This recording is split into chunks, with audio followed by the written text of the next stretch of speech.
Young Junk! Hey, welcome to the Micheaux Mission, 2 Men, 1 podcast, every black film ever made. My name is Len, a.k.a. the Bat Triple. And as always, I am joined by my partner. Good evening. This is Vincent Williams. It is 2025. In commemoration of that, the Micheaux Mission is bringing you a very special edition of the Binge Lounge. Where Vincent and I just sit and just chop it up about movies, pop culture, and whatever we feel like talking about for a good hour. But we got a little bit of structure going on tonight because tonight we're going to be presenting for you the 2025 Black Movie Calendar. Chock full. We're going from January to December. We're going to highlight all the black films that we know are coming out. Right. There may be some independent films that might drop that we don't know about. I'm sorry. But the ones we could find the information about, we're going to talk to you about.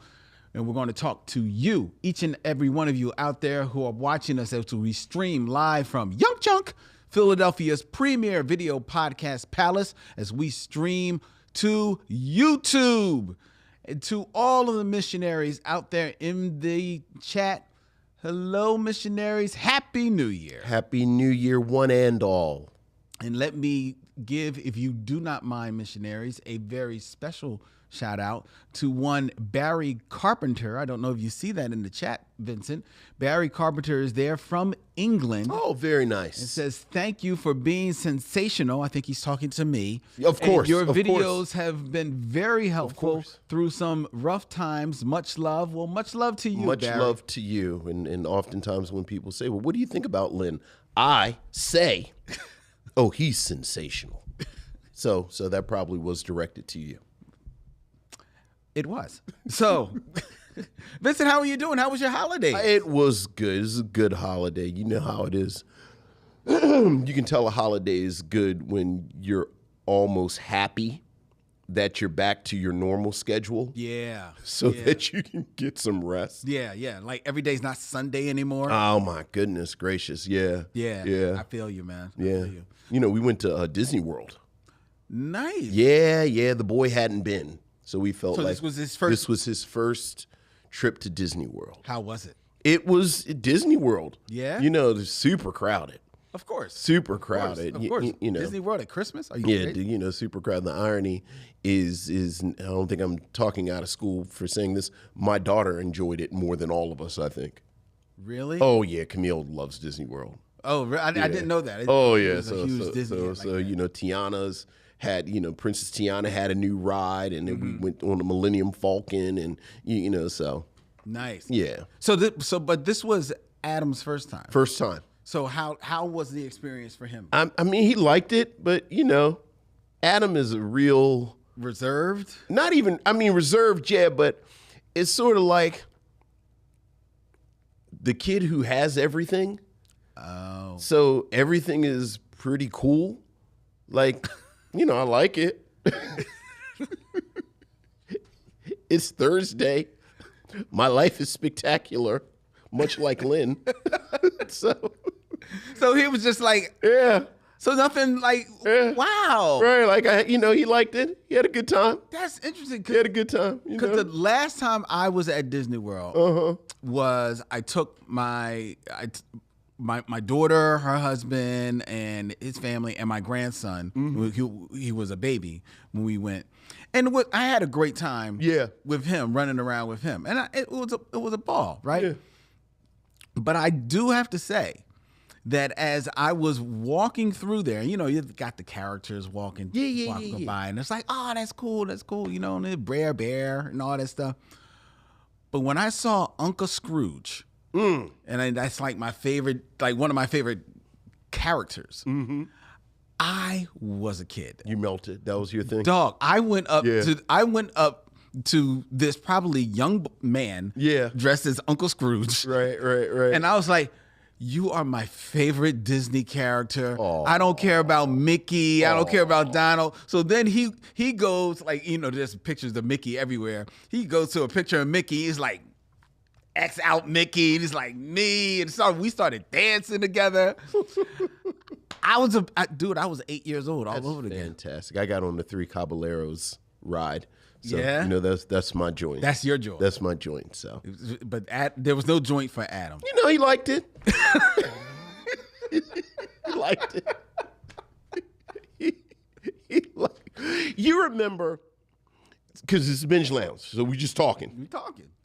So I had a friend, actually my old editor at the city paper was a bit of a cinephile and nerd like us.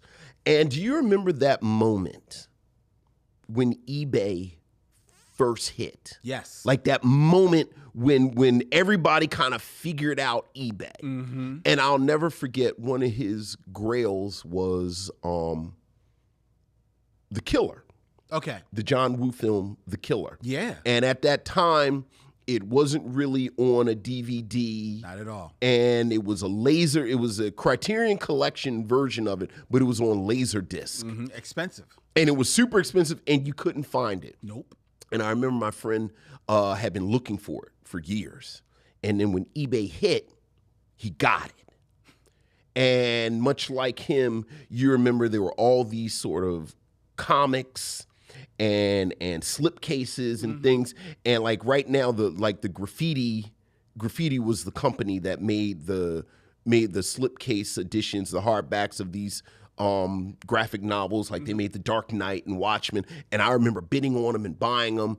And everyone kind of rushed out. Remember, we all rushed out and got our grails.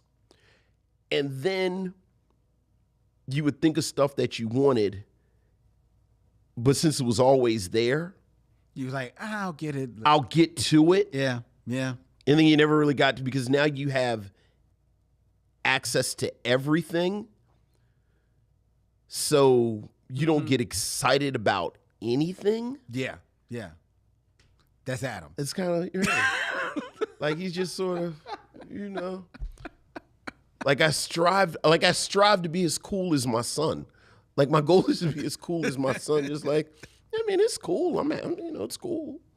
So yeah, he had a good time. Well, that's good. Had a good time. That's good. That's good. That's great. Right. Glad Me and Camille were on the Millennium Falcon. So yeah, so I bet that was fun. it was fun. Because when I was there, that whole Star Wars land was still being built. So Yeah. I didn't get a chance to get on there. But all right, that's enough free advertising for Disney.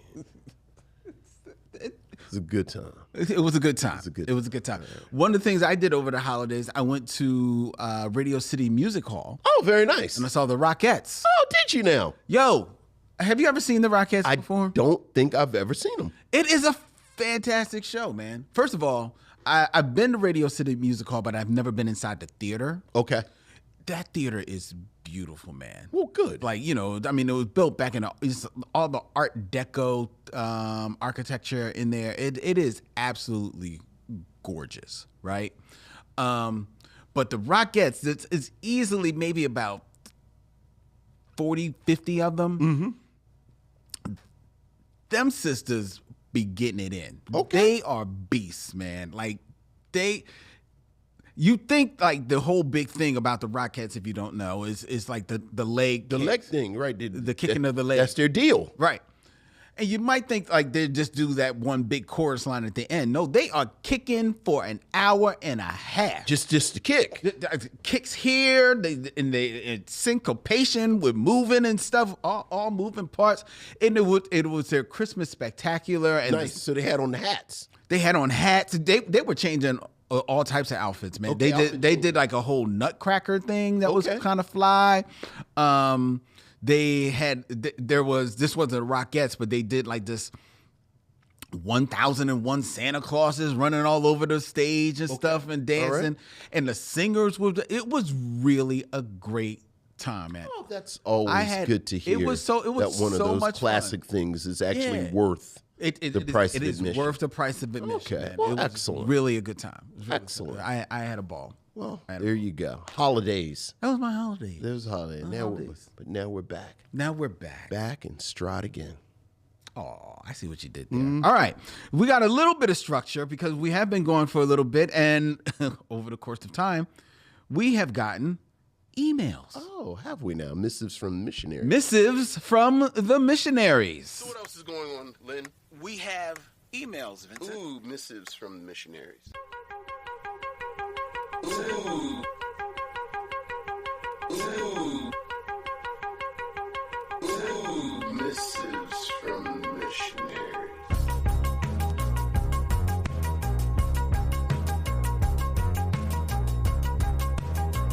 Vincent, this email I think is almost especially to you. Oh, okay. From Matthew Lambert. Hey, what's up, Matthew?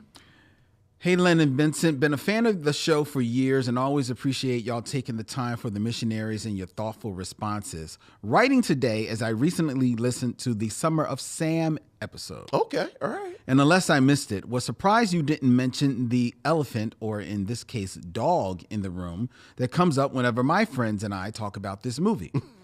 Don't get me wrong, I love intentional and well-placed absurd moments in film, but having the dog talk, Yes, and Michael's crazy over acting here didn't really do it for me. From what I see, it's a unanimously hated part of the movie that they most certainly didn't need to touch on it, especially since Berkowitz admitted to making up the dog stuff. Would love to hear your thoughts on this, Matt Lambert. And I think what he's talking about is Berkowitz had put it out there like a dog. That the dog was talking to him, and you see that in the film. You know, it's a big swing. It's a big swing. Yeah. And sometimes you miss a big swing. Mm-hmm. Yeah. Look, I think Summer of Sam, I mean, we talked about, I think Summer of Sam is a mixed bag. Yes. And that is certainly part of the mixing bag. Kill.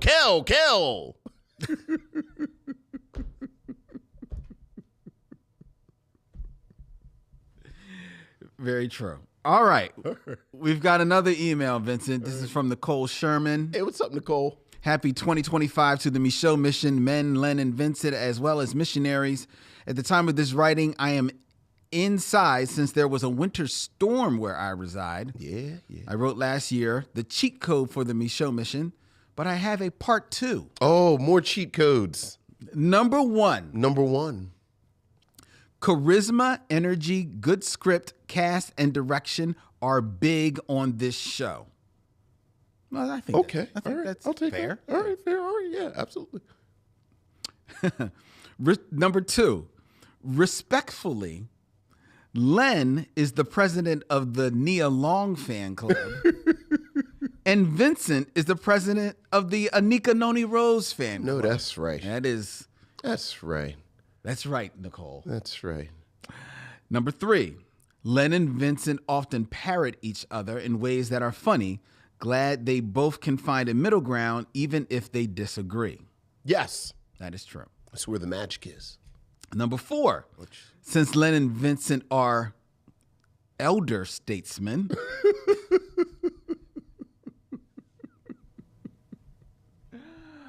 oh, is it the cardigan? Hey, man. It's hilarious when they butcher, mispronounce, or forget when a movie comes out or what year it came out. Yeah. It's a lot going on up there. It's a lot. We do it in real time.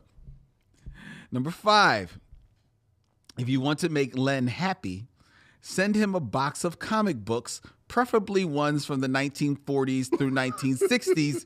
We know he's the biggest geek out of the duo. Well, wait a minute. Wait, whoa, pump your brakes. I don't know. You might be. I don't know. Vincent. I don't know, Lynn. Vincent. I don't know. I don't know. I don't know if I would say it's arguable. It's absolutely arguable. That I'm the bigger geek than you? Look, you do newspaper strips and you go back to the 30s and 40s. Like you go into parts of nerddom that I just sort of have tipped my toe in. But yeah. And I think that's a compliment for me. As I sit here, it probably is true. Right. It probably is true because I'm sitting here wanting to protest. Yeah. But I am in the midst of watching the first year of the Scooby-Doo Mysteries. See? At home. See? So, I'm just saying. Okay. All right. You don't know me, Nicole. Anyway, number 6. I don't know why, but in some instances, listener mail from the missionaries are often geared towards Len. That's not true. As this one is very Len. I don't know. I don't know. Number 7. Ask Vincent to say Avenue, Hulu, or New with his Baltimore accent. No. I had a student call me out yesterday at the end of class. He said, "Where are you from?" I said, "Baltimore." He said, "I knew it." I could tell. I forgot which word I used, but yeah. Look, man. Say Avenue. Avenue. Hulu. Look. New. Every day, all day. Every day, all day. Every day, all day. Baltimore, born and bred. All right, number 8. Len and Vincent will tease a movie for years, and it will leave you anticipated on when they will review it. That's Vincent. It is every damn movie is on the short list. I know. That's Vincent. He's got the longest short list in America. I know. I actually have a list I can pull up with the movies. But Vincent, this is his short list. I know. Number 9. The Lethal Weapon franchise starring Mel Gibson and Danny Glover have been debated by Len and Vincent if it is considered a black movie. It has been, and yet we have yet to review it. We have yet to review it. I've not pulled the trigger yet. Because it's on the short list. Yeah, because it Number is. 10. You know I love Lethal Weapon too. The magic is back. Number 10. Vincent is the only one out of the duo who reads more than comic books. Nothing wrong with that. Well, that's not true. I read other things besides comic books. You do. I do. You do. I know I do. You do. I just read a lot of comic books. But I do read other things besides comic books. I'm actually reading right now the book So Say We All, which is the oral the oral history of the Battlestar Galactica franchise. The reboot. Well, it's a whole deal. Really? It's like the oral history of the original and the reboot. How deep do they go into the Mormon stuff? Deep. Really? It's really good. It's really good. I'm enjoying it. Interesting. I'm reading that at the same time as I'm reading the oral history of HBO.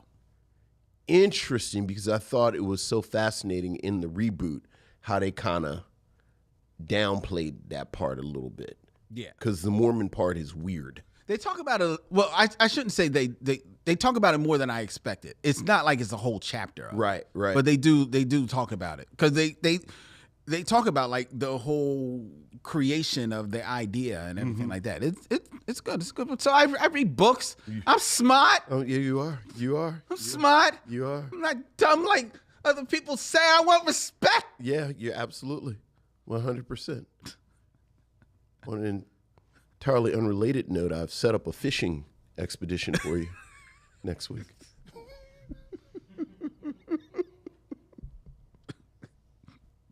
Hey, Mikey, come in. Anyway, we got another email. All right. Enough of you. Thank you, Nicole. Thank you, Nicole, for that email and for part 2 of the cheat code to the Micheaux Mission. This is from Court. Good evening, Len and Vincent and missionaries, and Happy New Year. In this email, I'm going to have a woman moment. Okay. I see what you did there. To gush over Kadeem Hardison. Okay. Kadeem Hardison was the most underutilized character in some of the roles he played in the 90s, like White Men Can't Jump. It's a shame we never got a feature length film where he could exercise his acting chops and his underrated comedic timing. When I was growing up, and to this day, I have a big crush on Kadeem Hardison. I grew up watching the classic A Different World, and he was cute and nerdy. His iconic flip frames were everything to me. He was always defended. No, I think she means he always defended his female friends and loved Whitley out loud, even though he could be a terrible boyfriend at times. He has the wit, charm, and charisma that still makes me fall head over heels for him. I love him so much. I had to get that out of the way. Cheers to a new year. Love always. Court. Yeah. We're big Kadeem Hardison fans. Like every film that we've reviewed that he's been in, we always talk about that. Mm-hmm. And I agree with her. I think he sort of fell through the cracks in the 90s. And I think part of it is because he was doing so well on A Different World. Yeah. I think he also got a little typecast. But, you know, speaking of my daughter, I watched a lot of Casey Undercover, which was a Zendaya show on Disney. Oh, never and heard he of it. played Casey Undercover. It was a family of black spies. Oh, really? Yeah, it's actually a lot cooler than you would think. Okay. Being a Disney show, but he plays her father. Oh, well, wow. Yeah. Wow. And it was like, look at Kadeem Hardison. Wow. Yeah, so I agree. Yeah. Big fan. All right, we got an email from George Kimona. What's up, George? Gents and missionaries, it's been a long time. I shouldn't have left you without an email to step to. Very nice. Very quickly, 2024 was a great year for the mission. Here's to its continued success in 2025. And one way or another, I'm working on making it to one of the live shows. So it is written, so shall it be done. Long live the mission, George Kimona III. Thank you, George. We haven't seen George in a minute. So We haven't. It'd be good to see George. Yes, it will be. Yeah. And we need to get back up to New York. We do. We need to do another day of shows. Yeah. We'll make that happen, George. So you and Lisa can come hang with us. And we got one more email, Vincent. And this is from Michael Lockett. Okay. Len and Vince, has been way too long. 2 weeks feels like a month. Yeah. No matter what happens that year, the Micheaux Mission is a little slice of black heaven that I relish. Oh, thank you. When you ended 2024 is where I'll start. The Book of Clarence, to me, had all the makings of an exceptional parody or satire, but it never delivered. Although I love the uncomfortableness in any media when black people are centered in what people tend to think are white stories, unless that point is made, we end up with just a visual jarring. The cast was there to make this stand out, and so were the guts of the story. Someone took a wrong turn, and we didn't get everything we should have. Since there was so much time off and there were only so many holiday movies, cookies, and time in the Philadelphia Touch Museum with my niece and daughter I could handle, I time traveled a lot. Okay. I'll be brief because I watched a lot of movies. Candyman was and will remain a classic in so many ways. I love how it has gained more fans over the years. I then watched the Tyler Perry film Acrimony, a Tyler Perry film. By Tyler Perry. Like many, I was hopeful Len would give us all 5 points, but alas, he never got to number 2. Vince, it seemed like you worked really hard to make this film into something. Even as a horror film, it isn't good.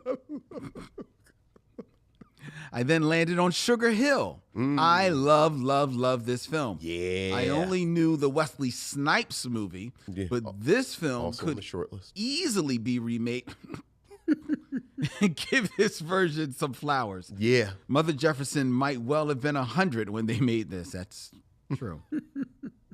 I then watched one of my all-time favorite films and happily rewatched Let's Do It Again. I can't think of a better sequel to a great comedy film ever. Everything was more developed. Well, that's true. And to be fair, most comedies don't get sequels. Right. So it's not a whole lot out there. Unfortunately, after the stellar Let's Do It Again came a piece of the action. Yeah. What were they doing? Yeah. All the chemistry built up over the last 2 films is squandered here. How genius it would have been if these 3 films were 3 versions of the same characters in 3 different universes with all 3 stories happening simultaneously. Yeah. And finally, to get me back into the swing of things, I landed with you two, Dorian and Omar, as you yucked it up over Dolomite. Oh, my God. The four of you had me rolling. How long were you there, and how much were the drinks for the evening? I think we were stone sober. We were. I think we were stone sober. Yeah. We had some great wings. Right. But how long we were... The episode is probably about 2 hours. We were probably there an additional 2 to 3 hours that will never be repeated. Yeah. But it was a good time. Good time. Dolomite set the stage undoubtedly for Black Dynamite and, in my opinion, Black Panther. As bad as the film is, there is pride, self-assurance, and joy expressed that now comes out in many modern projects. Finally, to answer your question as opposed to asking you guys one, the New York village next to Toni Morrison's, where, among others, Jonathan Demme lived, is Nyack. It sits on the Hudson, spitting distance from Manhattan, and is the Algonquin word for fishing place.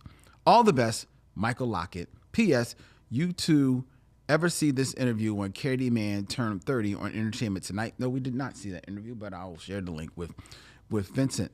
It's funny that he landed on Dolomite. Mm-hmm. If you are a follower and a subscriber to the Micheaux Mission podcast, wherever you can find podcasts, on Apple Podcasts and Spotify, you will know that today we debuted Mission Logs, where we are playing the best of the Micheaux Mission. And today we reran our review of Big Words. Yes. The film that introduced us to Dorian Missick. The review that got Dorian Missick to write to us, and he became a fan of our show. And it's a controversial review because it apparently rubbed some people the wrong way. Well, one person in particular the wrong way. Well, the director of Big Words did not appreciate our review of the movie of Big Words. Well, to be fair, did not appreciate my review of Big Words. So we reran the review. Here you go. I have listened to the review. Mm-hmm. And I do have to say, and I'm going to look, is this my camera right here that I'm looking into, Dylan? I'm going to put this out there right now. Mm-hmm. And missionaries, you will hear this in real time. To the writer, director of Big Words, Neil Drumming, I apologize. Okay. That was episode 10 of our show. Yeah. I was critical of the film, but I was an asshole. It was early. You're trying to figure. We're figuring it out. I was an asshole. We figured it out. I was what some might call a dick, and I apologize. I really do. I was out of line in that review, and I'm going to put it out there. You know, hopefully you will hear this. You have an open invitation. You have always had an open invitation to come on to our show. Maybe this will have you see fit to finally sit down with us to review a film, or even just to reach out to us. But even if it doesn't matter, my sincerest apologies to you. You deserve it. So I'm sorry. There you go. You know what we call that? Growth. Speaking of you and your fatwa, what about the other Michael? Michael Sykes? Yeah. Is that who you're speaking of? Yeah. I don't believe I see an email from Michael Sykes. I'm looking. Did you chase Michael Sykes off? That is terrible. Over some damn cheesesteaks? I told him See, we would read his emails in what 2025. I'm talking about right here. I have an email from Michael Sykes. Can you read it, please? It's from 12/16/2024. Yes. And I will now read it. Yes. Because it's now 2025. Right. Okay. Yeah, sure. Go ahead, please. Hey, Michael. Hello, Len and Vincent. I have listened to y'all podcast on the 1973 film Coffee, starring Pam Grier. Mm-hmm. I was surprised y'all really didn't talk about the death of King George. He's a pimp. Remember that was the song? King George. He's a pimp. Although King George is a pimp, Right there in the song. his death always leaves me sick, sad, and very angry. Oh. His death reminds me a lot of James Byrd Jr.'s death in Jasper, Texas, 1998, and Brandon McClendon in Paris, Texas, in 2008, whom both had similar deaths like King George, whom was dragged to death. Yeah. I'm not comparing them to King George, just their deaths. Mm-hmm. There are probably many African Americans whom probably have been dragged to death, but we knew nothing about them before, during, or after Jim Crow. Coffee is a good movie, but due to that scene, I've only watched it 2 times in my entire life. What are your thoughts on King George's death? And happy holidays. Love, your fan, Michael Sykes. Wow, I never made that connection until just now. Yeah, me neither. I never made that connection until just now, but he's 100% right. Mm-hmm. I will say that detail is another data point for why I really, really enjoy Coffee, though, because I do think there is a grittiness to Coffee that belies the, it's blaxploitation. Yeah. Oh, it's, you know. Films of that day. Yeah, so I would argue, and maybe I'm being a bit of an apologist because I love the movie so much, that it's supposed to be disturbing. Mm-hmm. Like, there are actually a fair number of deaths in that film that aren't like popcorny grindhouse. Yeah.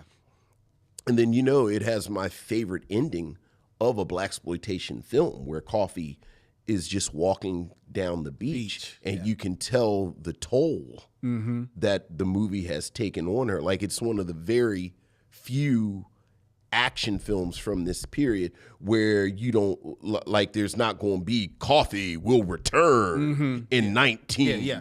Like, you get the sense that Coffee's done. Like, Coffee is done. Coffee, she's done. Right. So, but that's an interesting observation, Michael. Yeah. Very good. Yeah. All right. Well, now we both have grown. Yeah. There you go. I'll be out here growing all by myself. All right. So that has been our emails, missionaries. Please, if you want to have your thoughts heard here on the Micheaux Mission, you can email us at micheauxmission@gmail.com. That's MICHEAUXMISSION@gmail.com. Thank you. All right. You know what? Speaking of, real quick, we're about to go through our 2025 Black movie calendar. We're about to kick that off. But I watched the film from 2024. Okay. Over the holidays that I really, really enjoyed. And it actually made me, I enjoyed it a great deal watching it at home, but it made me wish that I had seen it on a big screen. And that was? A Quiet Place Day One. Really? Which stars Lupita Nyong'o. Yeah. Man, we're fans of Lupita Nyong'o. Absolutely. Absolute fans of it. But if you were not a fan of hers, you would be after watching this film because she is absolutely phenomenal in this movie. On a scale of 1 to us, how good is she? Oh, I think that she is every bit as good as in Us. Wow, you talking right now. Yeah. Okay. Yeah, she is. And the movie itself is good. I'm like, I was actually... Like, I don't know, have you seen the other Quiet Places? I've not seen the Quiet Place films. Right, and so this is a prequel to those other films because it's day one. Right, this is when the aliens first land. Right. Yeah. So I went into it, honestly, with like a little bit low expectations of that. but it delivers, man. It is really good. It's suspenseful, but just like the first one, the first Quiet Place, it's a lot more thoughtful. Okay. And her character, the arc of her character, you know, and I'm not giving anything away, but part of her arc is that despite everything going on, she is hell bent to get to Harlem so she can get a slice of pizza. Now, I know that's right. You have to know everything else around it as to why she is doing it, but it is a phenomenal performance in a really, really good film. I really, really enjoyed it, man. All right. Really enjoyed it. Excellent. On the list. And I think that counts as a black film. Oh, yes. And Octavia April is right around the corner. So, you know, you got 2 slots to fill. Another film that I watched at home, liked it enough, but it's definitely tickled me a little bit, was Gladiator 2. I liked it enough. Right, you know, right, it's right. like, I'm like, okay, Right. I could see some of this stuff coming. And when they filled the Coliseum with water and all of a sudden there's sharks floating around, I'm like, okay. I don't know about the sharks, but you know they used to do that, though. I heard that, but there's just something about the way that it played out, Okay. the way that it looked. I was like, I don't know. But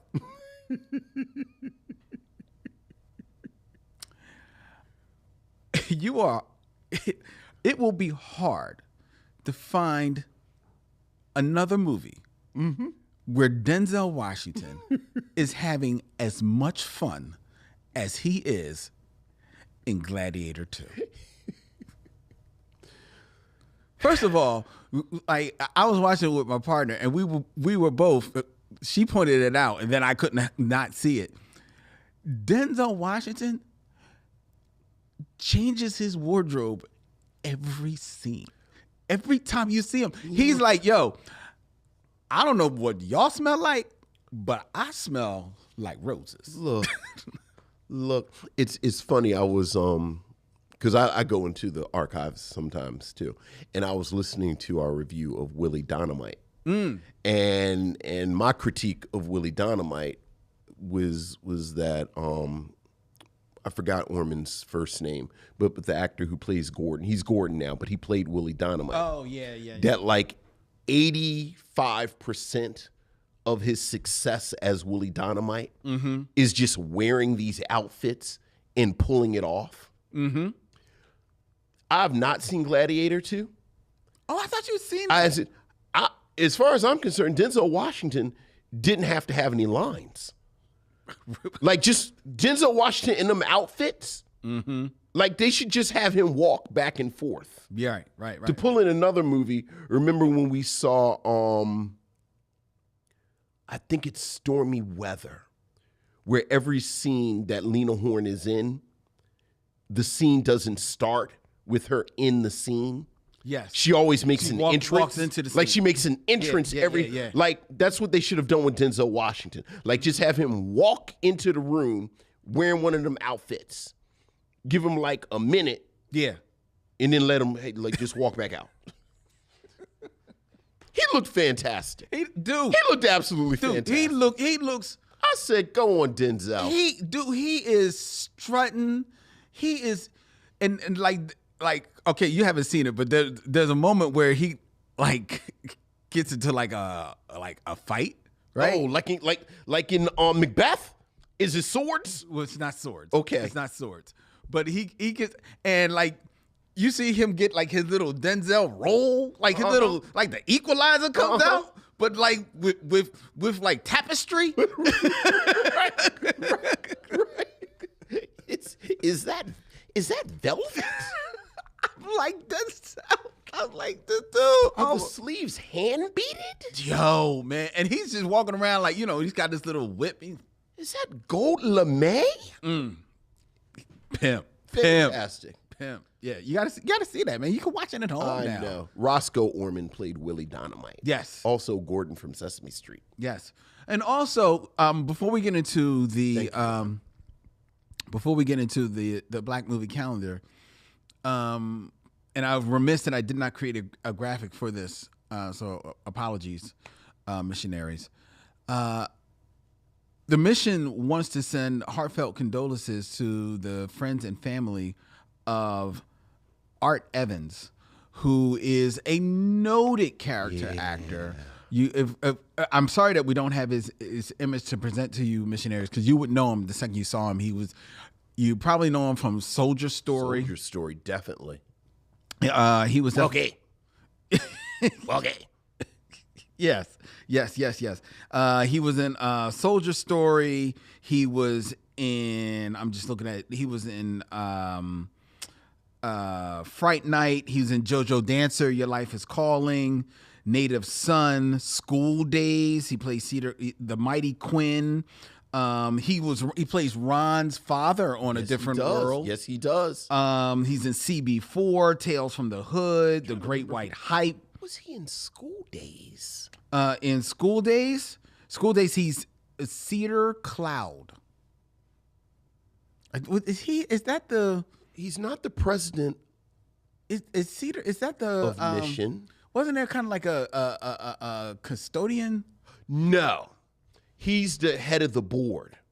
Okay. He's the head of the, because remember when DAP is called in to the office with the president of the university, it's the president, and then it's Art Evans, yes, who's the head of the board, who tells him, you about to lose your scholarship. Yes. Yeah. Yeah.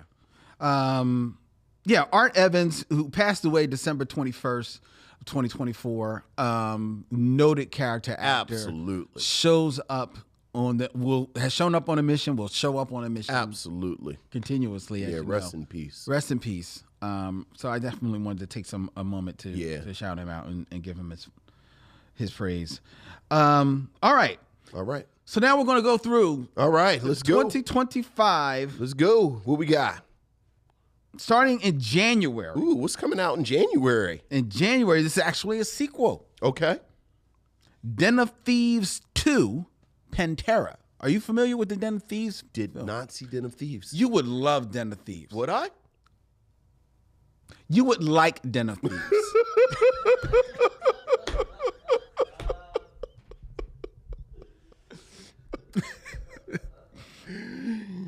Den of Thieves, Pantera is upcoming crime drama written and directed by Christian Goodcast. Is a direct sequel to the 2018 film Den of Thieves that starred Gerard Butler and O'Shea Jackson Jr., who both returned for the sequel. It's a heist movie. I like a heist. And it probably, it came out in 2018. Didn't do great numbers in the theaters. I think it probably was in the theaters for a short time. But on streaming, it blew up. Okay. And because that's where I found it. All right. And it is really, really good. You know what, Lynn? It's on the list. Well, I gotta watch it before this comes out. Okay. But it's a heist film. You love heist films. I like a heist film, and I like Little Ice Cube. Yes. Yeah. Don't call him Little Ice Cube. I just watched a review with him on Shaquille O'Neal's podcast. Actually, he said he doesn't mind being called, Little Ice Cube, because he's like, hey, why wouldn't I? I am. I was about to say. I am Little Ice Cube. Right. And hey, I look like him, and I played him in a movie. I can't run away from it. It was actually a great interview. Yeah. He was actually a good guy. And I was not a fan of Straight Outta Compton, as you know, but I have become a fan of him as an actor. Yeah. I've enjoyed him. The funny thing is, I love the entire cast of Straight Outta Compton and everything else. Yeah. Right. Yeah, because he does a good job in the movie. I just don't like the movie for the fiction that it is. Sure. All right. But, okay. All right. So I want to keep a tally, Dylan, if you can keep a tally of the films that I'm mentioning that Vincent says he's going to watch. Okay. He's going to see. Okay, what we got next? So will you see Den of Thieves? I will. So you're going to see Den of Thieves, and you're going to see Den of Thieves 2. So Den of Thieves 2 comes out in January. I didn't say I was going to see it before in January, but I'm going to see it. All right. Well, all right. Well, all right. Oh, for God's sake. I just said I'd watch it. What else do you want from me? I want you to at least commit to seeing all of the films that we note this year. Yes. Okay? All right. What we got? What's next? Number 2, coming out in January, is Hard Truths. Okay.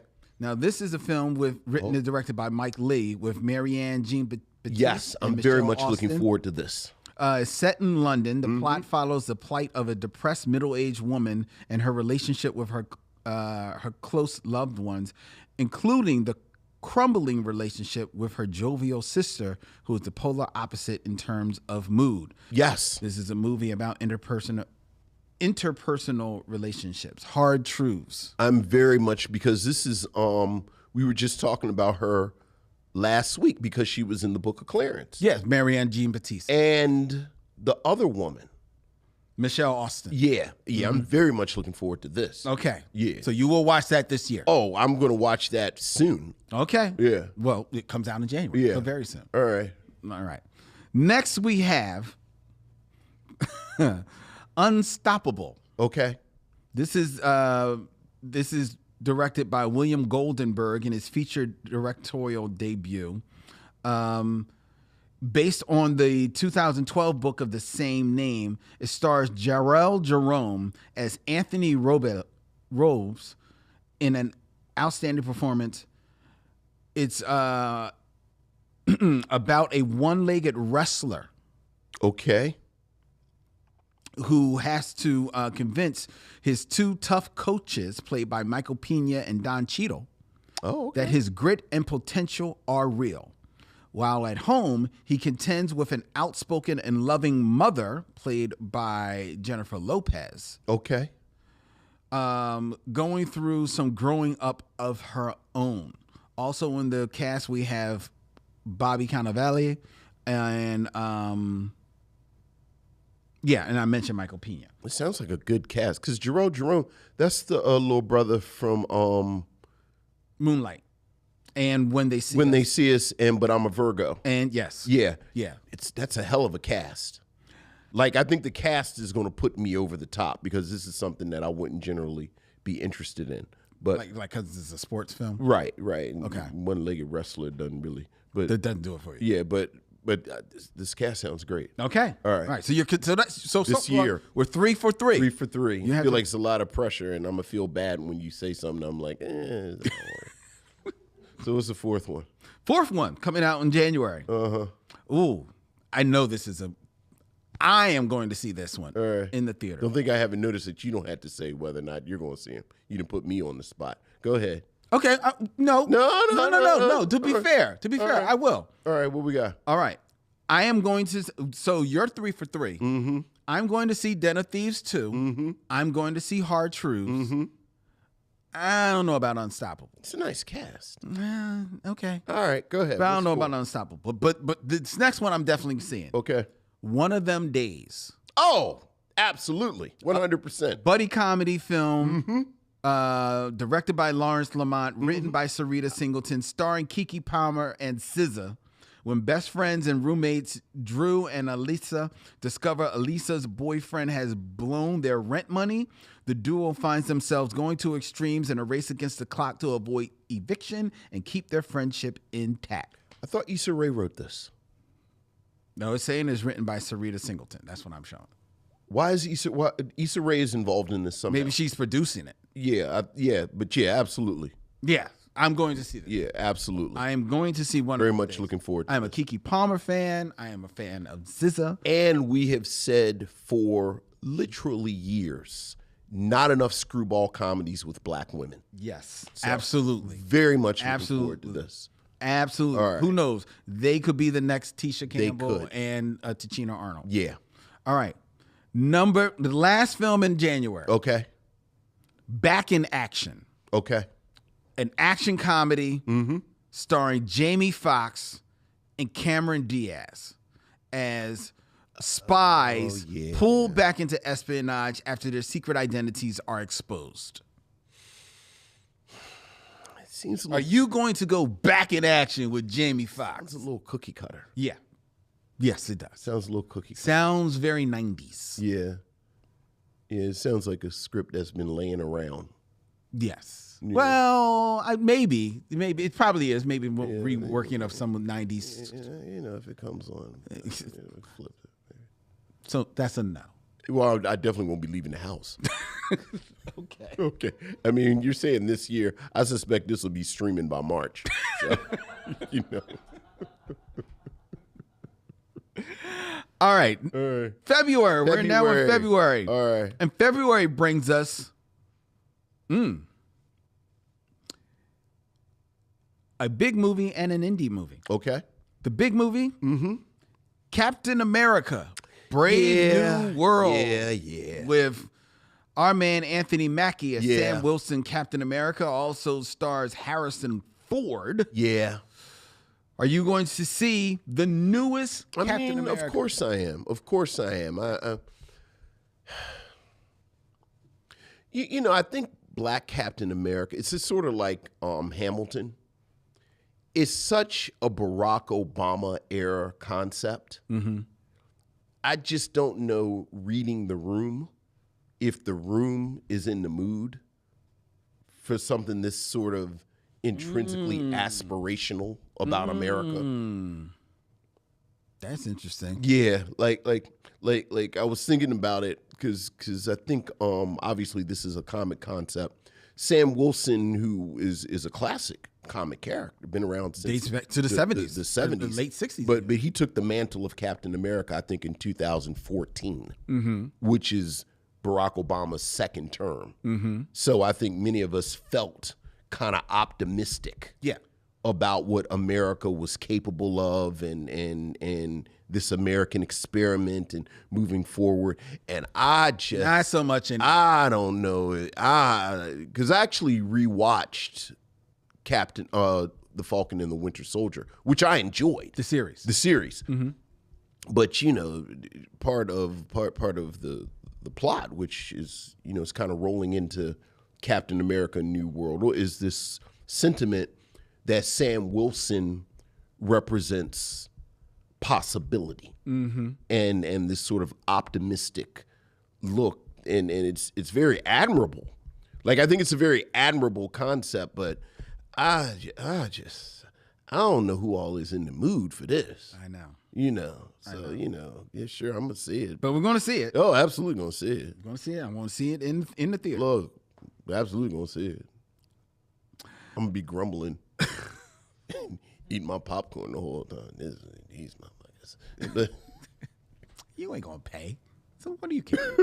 You know it's going to be a screening. Easy, man. Easy. You don't think they don't? Go ahead. Anyway. What is an indie film? The indie film stars our girl, Sonequa Martin Green. Nice. My Dead Friend Zoe. Okay. Based on a short film, Merritt times Zoe. Merritt must try to be socially present while also being with the ghost of her dead best friend. That could be interesting. It's actually a war comedy drama. I think Merritt is the Sonequa Martin Green character is a soldier. Okay, is she the dead one? I don't believe so. I was saying, why the sister gotta be dead? The cast is Sonequa Martin Green, Natalie Morales, Ed Harris, Morgan Freeman. Oh, dag. Gloria Rubin. How is this an indie film? It's a smaller film. Okay, all right. Well, I'm certainly intrigued by this cast. I know. I think I will go see this. Yeah, I definitely plan to see that. Now we're in March. Okay. All right, March, we have On Becoming a Guinea Fowl. Okay. Now, this is a movie that stars Susan Sharday, Elizabeth Chisella, and Henry Peary. It's a co-production between Ireland, the United Kingdom, United States, and Zambia. On an empty road in the middle of the night, Shula stumbles across the body of her uncle. As funeral proceedings begin around them, she and her cousins bring to light the buried secrets of their middle-class Zambian family in this black comedy. Oh, that sounds interesting. On Becoming a Guinea Fowl. I know, that sounds interesting. That sounds real quirky. Yeah, like just to be perfectly transparent, it sounds like a film that'll be in one of the art houses, like maybe a week or two. Yeah. And I don't know if I'll catch that window that it's there. But I'm definitely going to watch it. I'm going to this year. Yeah. And I do hope to try and catch it in that arc. Yeah. All right. But fortunately, I am a subscriber to BritBox. Easy. Probably. Hey. I know, free advertising. Well, say BritBox won't pay no bills. I know. All right, Calm down. All right. All right. Next film. Mm-hmm. This is a horror movie. Okay. Opus. Okay. Written and directed by Mark Anthony Green and stars Ayo Idibiri of Beef. Not Beef. What's the show? The restaurant show. Is it? The Bear. The Bear. Okay. Yeah. I like him. Yes. A young writer is invited to the remote compound of a legendary pop star who mysteriously disappeared 30 years ago. Why is he? Okay. Surrounded by Does he play the writer that's invited? No, Ayo Idibiri is a woman. She's I'm sorry. Does she play the writer that's invited? I believe so. Surrounded by she's gonna take her dumb ass out in the woods? Surrounded by the stars. Surrounded by the stars' cult of sycophants and intoxicated journalists, Well, she finds herself in the middle of his twisted plan. No. She doesn't find herself. You know what my mother used to say to me when we were kids? And, I think, like in retrospect, this is just 70s parenting. I would lose something, like I'd lose my gloves or lose something. And my mother would say, you didn't lose them. You gave them away because you didn't keep up with them. She doesn't find herself on this compound. She put her dumb ass up there. Now look at you. About to get sacrificed to the devil. We don't know that. Something, murdered, something. Are you going to go see Opus? No, not at all. Okay. Not at all. Okay. I don't know if it's I'd have to see a trailer. I don't know about that one. Next one. This is a film that I'm not sure is even going to come out because it actually was made in 2023. It's been held over. Mm-hmm. But it's scheduled to come out in March of 2025. Mm-hmm. Magazine Dreams. Oh, this is the whatchamacallit, Jonathan Majors film. Yeah. It follows aspiring bodybuilder Killian Maddox, Jonathan Majors, who struggles to find human connection in this exploration of celebrity and violence. Nothing deters him from his fiercely protected dream of superstardom, not even the doctors who warn him of the permanent damage he causes to himself with this quest. I was really looking forward to this before he blew up his whole life. Yeah, blew up his whole. So I don't know if it's going to come out. They say it is scheduled to come out. It's in March 21st. I'm definitely going to see this. Yeah. I was looking forward to this. The film is going through different owners, and now it's going to come out. I could take or leave that one. I don't know about that. I don't care about that one. All right, the next one, The Woman in the Yard. Is this a horror movie? A psychological horror film. Okay, all right. That stars Danielle Detweiler. Okay. Yeah, see. Okay. I mean, I'm saying, but I like Ayo. I always mispronounce it. Ayo. Like, I like her too, but what does the character that Danielle Detweiler play? A woman in black appears on a family's front lawn and delivers a chilling warning. Okay. That's all I know of the film. All right. The Woman in the Yard, starring Danielle Detweiler. Is it Danielle Detweiler's yard? Is she the woman in black? I don't know whether she is her yard. We don't know. I need more information. Woman in black. I need more information. So we need to see a trailer. Right. We need to see a trailer. Right. All right. So that's that. But I'm interested enough to look at the trailer. Yes. Because I do like her. Danielle Detweiler. All right. Here's a film that I know you're going to see. Okay. In April. We've moved into April. Okay.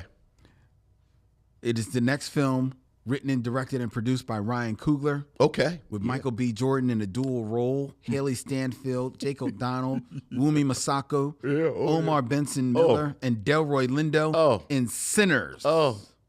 Trying to leave their troubled lives behind, twin brothers, played by Michael B. Jordan, return to their hometown to start again, only to discover that an even greater evil is waiting to welcome them back. Yeah. I'm laughing because Michael B. Jordan plays twins and you know this was a role that Jonathan Majors was supposed to play.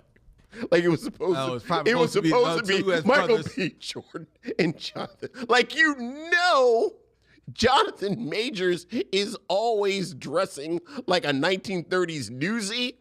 Extra, extra, get your papers. And this whole movie, they're all dressed like that. Mm-hmm. Also, y'all don't want to make Blade? We gonna make Blade then. Because it's just Blade. It seems like it may be just Blade. That's true. I'm very much looking forward to this. I'm looking forward to it. Yeah. I definitely want to see it. Yeah. I also want to see, actually, I'm up in the air whether or not I want to see it, but I'm going to see it. What? There's an animated movie that comes out in April. Okay. Called Sneaks. Okay. Written and directed by Rob Edwards, featuring the voices of Anthony Mackie, Martin Lawrence, Lawrence Fishburne, and Mustard. When a designer sneaker... No, stop. Who is Mustard? What is that? Is that a person? DJ Mustard. He's a record producer. Okay. All right. Sure. All right. Go ahead. Okay. No, how you just gonna slip that in there like that? Well, I thought maybe you knew him. Go ahead. Go ahead. I mean, you have a young daughter. She probably knows him. She might. Go ahead. All right. So. All right. What's Here's the premise of this animated film. Okay. When a designer sneaker unwittingly finds himself lost in New York City, he must dig deep into his quote-unquote soul in order to rescue his sister and return to his rightful owner. So this is about the sneaker. Yes. Yeah, I'm not seeing. Oh, no. Adam may want to see it. All right. See Adam. She's like, I kind of want to see it because it's going to be like a black animated movie. If I buy my son one of them popcorn, like the kids pop, like the popcorn and the candy, in a combo. In the combo, if I buy my son one of those kids combos, he'll watch Nosferatu. He don't care. He just like the movie thing. So yeah, I don't know how much but you go see it though and report back. Report back to the class. I will. All right. I will. All right. Now we're into May, so we're officially into summer 2020. Here we go. So this is summer movie season. Summer movie season. All right. Black movie calendar. Okay.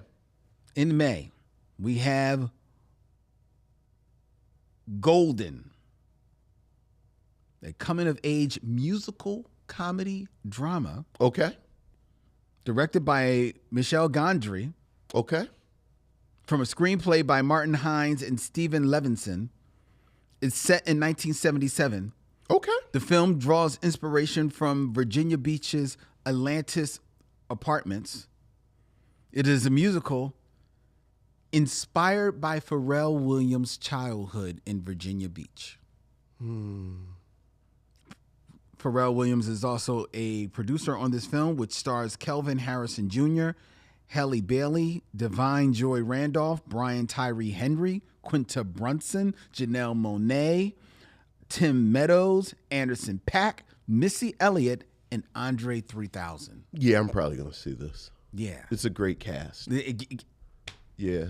I'm a little hot and cold with Pharrell Williams, but this is a great cast. I know, because you wouldn't let us review his Lego movie. Yeah. But it sounds interesting. Yeah, it does. I mean, and I think the cast is selling it more than... That first name, Kelvin Harrison Jr. Why do I know that name? Kelvin Harrison Jr., you may know him from... let's see, what is his claim to fame? He was in 12 Years a Slave. No. He was also in... you probably know him, or maybe you know him, from The Trial of the Chicago 7. He was also in Elvis and Ender's Game. Maybe I'm thinking about somebody else, but okay, yeah, I'm there. All right, so we're there. Yeah. We're there for Golden. Also in May, this is not a black film. I'm going to put it out there. It's not a black film. All right. Final Destination, Bloodlines.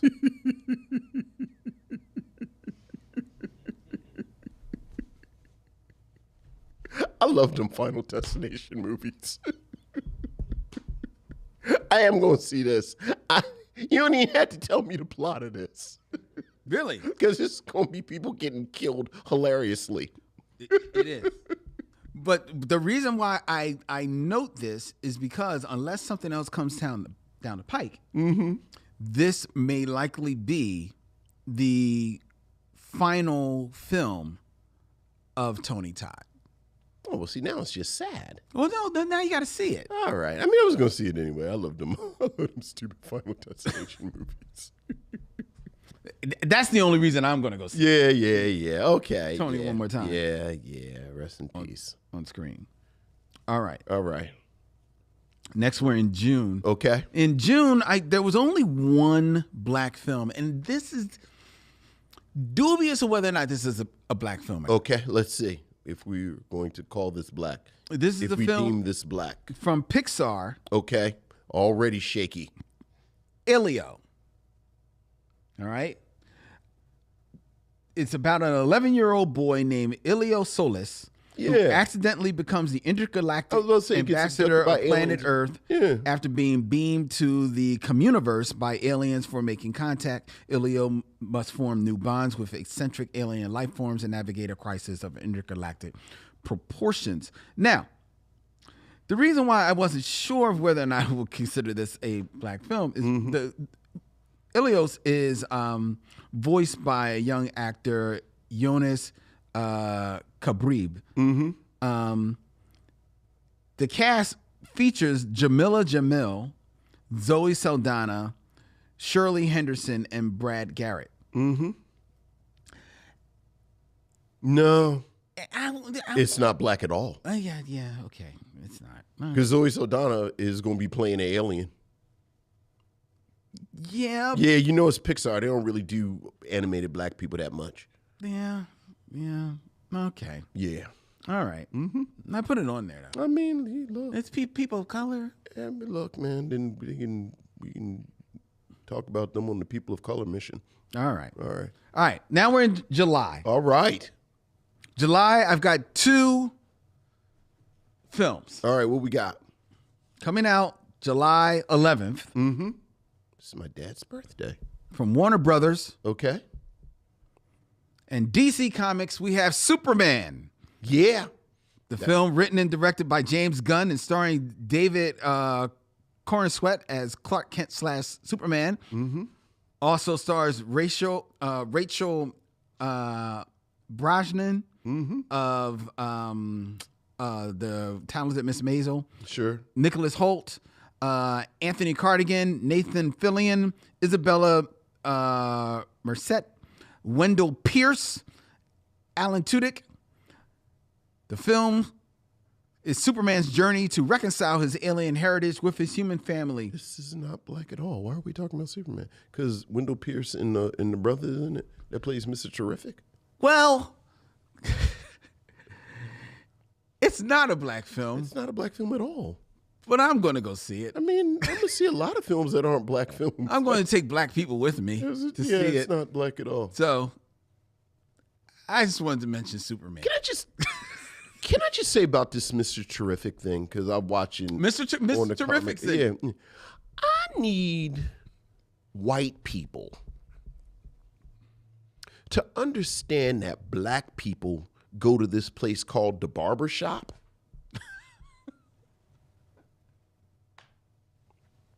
We get fades. We get cornrows. Sometimes we even twist it up. Like this kind of just sort of sitting there thing that they got going on with Mr. Terrific. I don't know if that's a wig or I don't see enough of him. Like they can't line him up. Like he's a super genius. He the 3rd smartest man on earth. He can't figure out how to get some clippers. I mean, have you seen some of the hairstyles that are walking around the streets now, though? Yes, I do. But the 3rd smartest man on earth could. Well, it's not even let go though. Like it's not like it's just sort of sitting there. Yeah. No. Yeah. They could do better than that. Okay. Well, I didn't really like Mr. Terrific on was that on the CW? Like, was it Flash or was he on the Flash? Star-Spangled Or was he on Arrow? Star Girl or Arrow? Whatever it One was. of them. What I liked when he became Mr. Terrific, he would get some straight backs. Yes. Like and they was like, oh, okay. I didn't like that. I liked it because it was an actual it fit in with that character. exactly, and it was an actual hairstyle, like you said, it fit in with the character. But all right, go ahead. I'm sorry. Yes. All right. Very good. All right. Well, okay. Well, Superman it's not a black film. No, I'm it's taking not. black people to see. Okay. All right. The next film All right. is coming out in July. Mm-hmm. The Fantastic Four: First Steps. Okay. Can we? So no black films are coming out with July. Can we go to August? I'm taking black people. Nobody is here for this.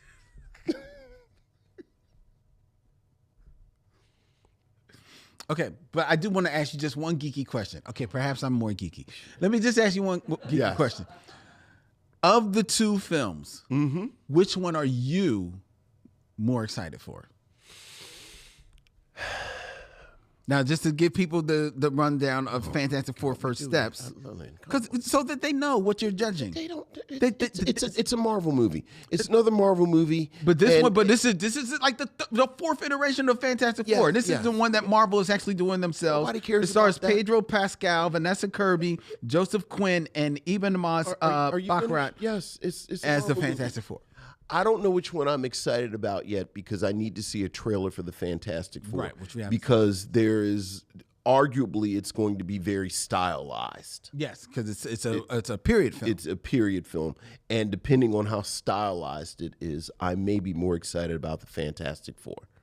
Now, Superman, this is going to be basically the flagship effort of James Gunn's helm. Yes. At the DC movie deal. So obviously this is a very important film. So just sight unseen, I'm more excited about Superman.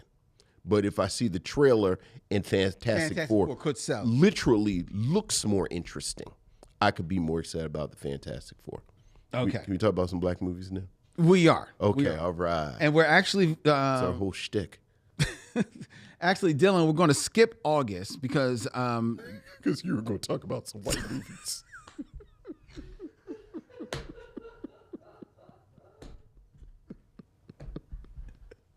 well, it's not a black film. So we're going to go to September.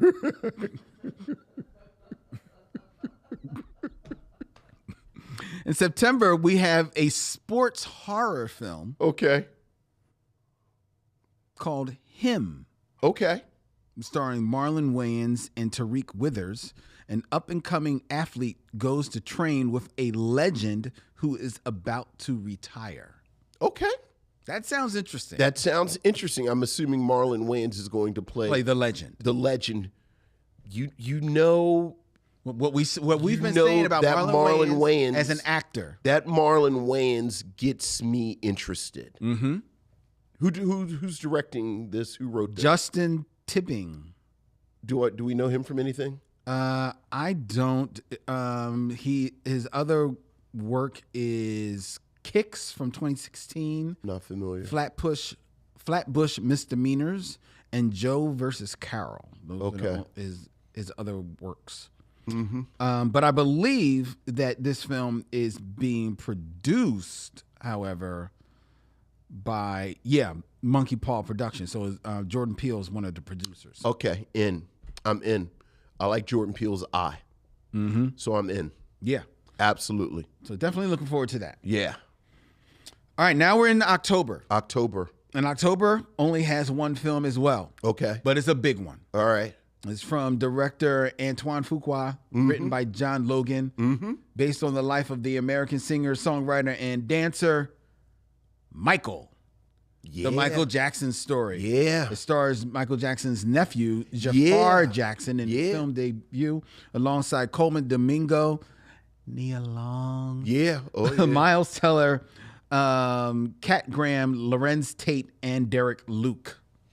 I am super curious about this. Yeah, I really like Antoine Fuqua. Of course. Love him. The cast sounds absolutely amazing. I gotta see a trailer. And as we've said many times about these biopics or documentaries that are officially sanctioned By the family. by the estate, oftentimes they don't do what they should do. And certainly Michael Jackson's estate, just understandably, has been very protective. Very protective. And oftentimes that gets in the way of the storytelling. Case in point, Straight Outta Compton. Yeah. We did you see MJ the musical? On Broadway. On Broadway? Yes, I did. Yeah. I did. Yeah. And I enjoyed it. I enjoyed it for what it was, yeah. But even with that, they leaned so much on the music that they didn't really deal But you could get with away the narrative. But you could get away with that because it was put out there that this was a big Broadway show. Yeah, This yeah. wasn't supposed to be like some big, Broadway drama. That's my point exactly. Right. That's my point. But you could tell a decision was made. And, because it's Michael Jackson, he has enough material that you can just go from song to song and be fulfilled as an audience. But a movie. The movie, it gets a little different. That narrative has to, it has to be saying something. So the story that they stitch together in itself has to be good. Right. Right? But for the Michael Jackson story, I'm not looking for them to get like, I'm not looking for them to go like hardcore dark there. But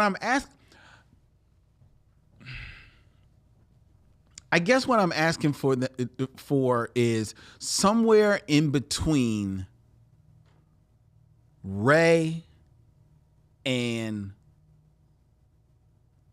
Lady Sings the Blues. Like Ray touches on stuff, and but it doesn't go there. But there's the stuff is there. Yeah. While Lady Sings the Blues, I mean, well, you had to go there because that unfortunately it was. And I just have to say, just out of my own music nerddom, and I've been thinking about this because I watched the Luther Vandross. Oh, the documentary. How was that? It's good. Is okay. It is good. I was worried about that. It is good. It is. You know what I'm going to say? It was very good. Okay. And it actually goes deeper than I thought it was going to go. Okay. Now I'm intrigued. Yeah. I'll just go ahead and say it. Like they address everything. Luther's sexuality. Okay. Like it is actually addressed. Okay. Now I want to. But coupling that with the Yacht Rock documentary from last month.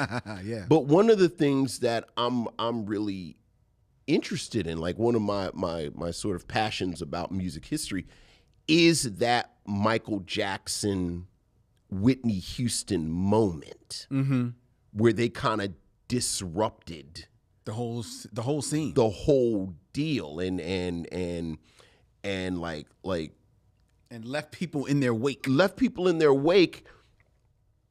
And in a lot of ways, I don't know if it was a good thing. Like this moment where Black artists started really reaching for this crossover status and saw that it could actually happen. Like I think Michael Jackson and Whitney Houston, you now have these case studies of these two pop figures that and they address it on like Luther the Luther Vandross documentary where you have like Luther and Patti LaBelle and Aretha Franklin and Regina Bell and Mickey Howard and these people, and now they see this crossover. And part of what happens in those people's career is, to a certain extent, some of them start reaching for it as well. And Michael Jackson being at the center of it. And you think about what happened with Michael Jackson and trying to get his video on MTV. Like, I could, like if you, like the Michael Jackson story for Vince would actually be 2 hours of that moment, and they kind of address this in the musical, where like Michael Jackson doesn't win the Grammy for Album of the Year for Off the Wall. Right. And then him and Quincy Jones, ironically, do the blackest thing of all. And they say, well, I can show you better than I can tell you. Mm-hmm. And then they make this crossover monster. Right. Very intentionally. Thriller. Like they make Thriller. Like I would love to see that, like from Thriller, like I would love Michael Jackson to come home, be pissed that he didn't win the Album of the Year Off the for Wall. Off the Wall. Call Quincy Jones, and like I would love the movie if it started there, and then ended, ended right before he goes into the studio with Teddy Riley. Right. So What was that? History or Dangerous or wherever you got to. Okay. Yeah, but I'll definitely see it, but I suspect it's not going to be what I want it to be. We will see. Until we get the Michael Jackson story. For Vince. All right.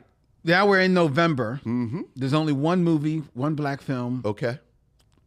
That we know of coming out in November, and that is a sequel. Mm-hmm. Wicked for Good. The part two. Second installment of the stage musical Wicked. Mm-hmm.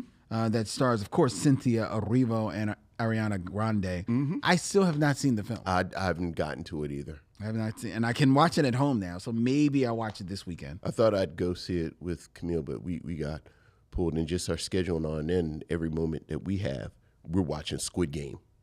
I haven't started yet. Yeah. I haven't started yet. Because I may start this weekend because I want to gauge. I love Squid Game. Mm-hmm. I absolutely love it. And I want to sit and watch it. But I think my partner will watch it, but she will like it too, but she didn't see the first one. Oh. So I want to watch the first one with her, and then we can watch the sequel. Mm-hmm. So if the schedule's online and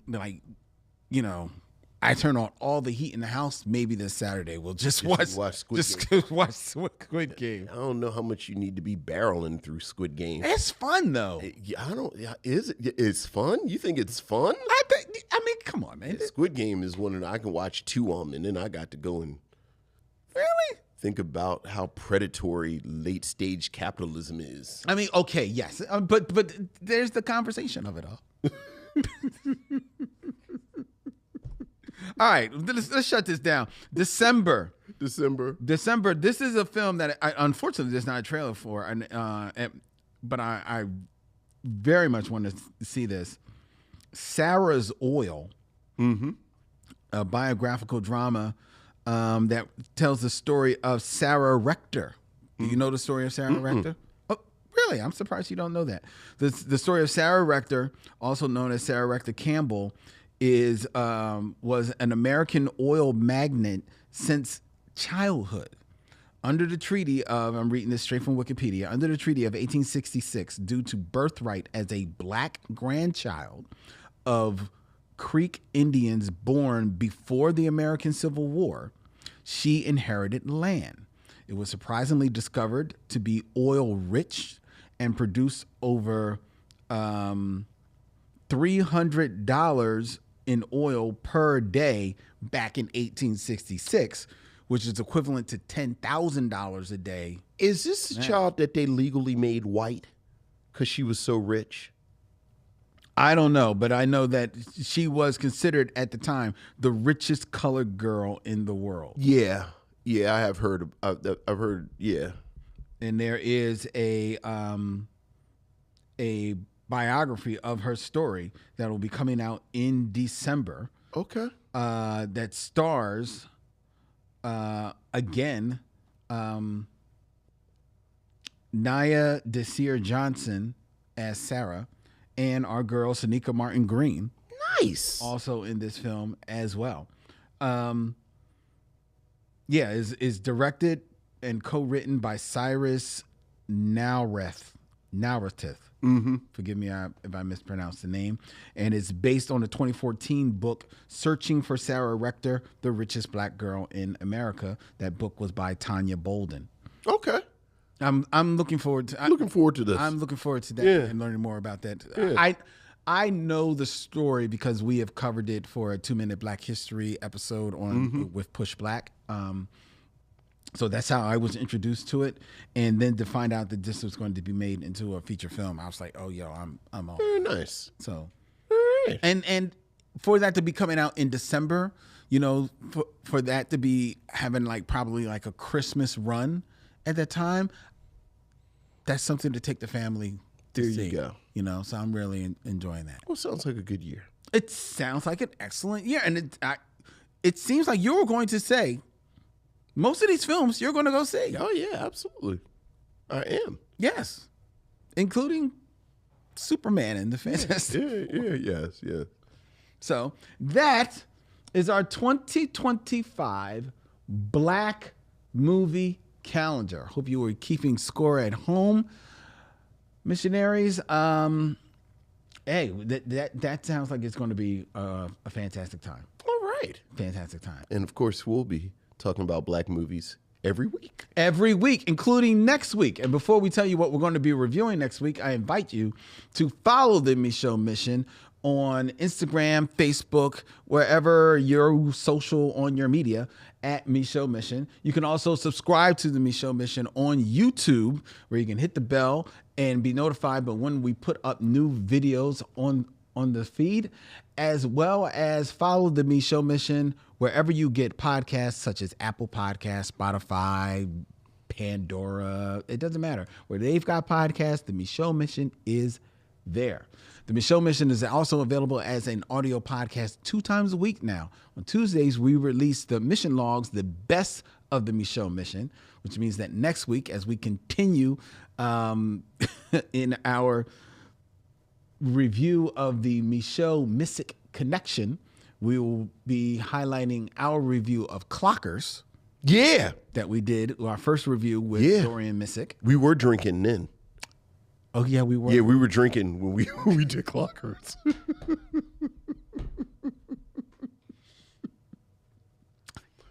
That one may be a little... Yes, that was a good time. That was a good time as well. That Dorian. And you can also find the Micheaux Mission on your audio feed on Thursdays, because that's when this show in an edited form is available for your download and streaming pleasure. Okay? All right. The Micheaux Mission is also a proud member of The Podglomerate, thepodglomerate.com. They make podcast work such as ours, which streams live every Tuesday night from Young Junk, Philadelphia's premier video podcast palace. If you want to book yourself some time in one of the fabulous studios here and meet our very own Dylan, you can email him at dylan@youngjunk.com. That's DYLAN @youngjunk.com. All right. Next week here on the Micheaux Mission, we are going to be reviewing, this is a gift to my other sister, my sister Adrian. We reviewed the Book of Clarence because my sister Leslie loved that film and said, you guys got to review it. And she hits me every time she says that. She's like, you got to review it. Look, So I was with them over the holidays. you're her little brother. Well, I'm the little brother of all of them, because then my older sister Adrian said, yeah, and you got to review the 688. All right. So that's what we're reviewing next week. Right. The 688. Adrian, are you happy? Yeah. Oh yeah. Okay. All right. With Kerry Washington, Yes. just released on Netflix, written and produced by Tyler Perry. Yeah. We're going to see it. Yeah. Oh yeah. We're going to review it We are. and answer the question: has Tyler Perry stepped his game up? We were about to see. We're about to see. Here we next go. week here on the Micheaux Mission. Until then, he's Vincent. I'm Len, and in parting, we say, We'll see you when it's time to meet again.